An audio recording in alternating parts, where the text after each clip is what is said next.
കളിയിക്കാവിള കൊലപാതക കേസിൽ പ്രതി അമ്പിളിയെ റിമാൻഡ് ചെയ്യും. കൊലയ്ക്ക് ഉപയോഗിച്ച കട്ടർ ബ്ലേഡ് പോലീസ് കണ്ടെത്തി. അമ്പിളിയുടെ വീടിന് സമീപത്തു നിന്നാണ് കട്ടർ ബ്ലേഡ് കണ്ടെത്തിയത്. ദീപുവിന്റെ കയ്യിലുണ്ടായിരുന്ന പണത്തിനു വേണ്ടി നടത്തിയ ആസൂത്രിത കൊലയാണെന്നാണ് കണ്ടെത്തൽ. വിവരങ്ങളുമായി രശ്മി കാർത്തിക ചേരുന്നുണ്ട്. രശ്മി, പ്രതി അമ്പിളിയെ റിമാൻഡ് ചെയ്തതുമായി ബന്ധപ്പെട്ട് പോലീസിന്റെ കണ്ടെത്തൽ എന്താണ്? അമ്പിളിയെ കളിയിക്കാവിള പോലീസ് സ്റ്റേഷനിൽ നിലവിൽ എത്തിച്ചിരിക്കുകയാണ് ലക്ഷ്മി.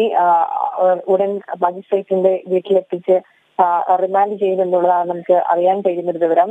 ഈ കേസിലെ മറ്റൊരു പ്രതിയായ സുനിലിന് വേണ്ടിയിട്ടുള്ള അന്വേഷണം പോലീസ് ആരംഭിച്ചിട്ടുണ്ട്. ഇതുവരെയും സുനിലിനെ പിടികൂടാനായിട്ടില്ല. ഇയാൾ എവിടെയാണ് എന്നതിൽ കൃത്യമായൊരു വിവരം പോലീസിന് ലഭിച്ചിട്ടില്ല. ഇത്തരത്തിൽ ഈ ഒരു JCB വാങ്ങുന്നതുമായി ബന്ധപ്പെട്ടാണ് ദീപു കോയമ്പത്തൂരിലേക്ക് പോകുന്നത്. ദീപുവും അമ്പിളിയും സുഹൃത്തുക്കളായിരുന്നു. ഈ JCB വാങ്ങാൻ പോകുന്ന വിവരം അമ്പിളിയാണ് തന്റെ സുഹൃത്തായി സുനിലിനോട് പങ്കുവയ്ക്കുകയും ഇരുവരും ചേർന്നാണ് ഈ പണം തട്ടുന്നതിന് വേണ്ടി കൊലപാതകം ആസൂത്രണം ചെയ്യുകയും ചെയ്തത്. തുടർന്നാണ് അമ്പിളിക്ക് എല്ലാ സഹായങ്ങളും സുനിൽ ചെയ്തു കൊടുത്തു. ക്ലോറോഫോം ഉപയോഗിച്ച് ബോധം കെടുത്തിയതിനു ശേഷമാണ് കാറിൽ കയറി കൊലപാതകം നടത്തിയത്. ഏതായാലും സുനിലിന് വേണ്ടിയുള്ള അന്വേഷണം പുരോഗമിക്കുകയാണ്. ഏതായാലും അമ്പിളിയെ റിമാൻഡ് ചെയ്യും എന്നുള്ളത് പോലീസ് അറിയിച്ചിട്ടുണ്ട്. ലക്ഷ്മി.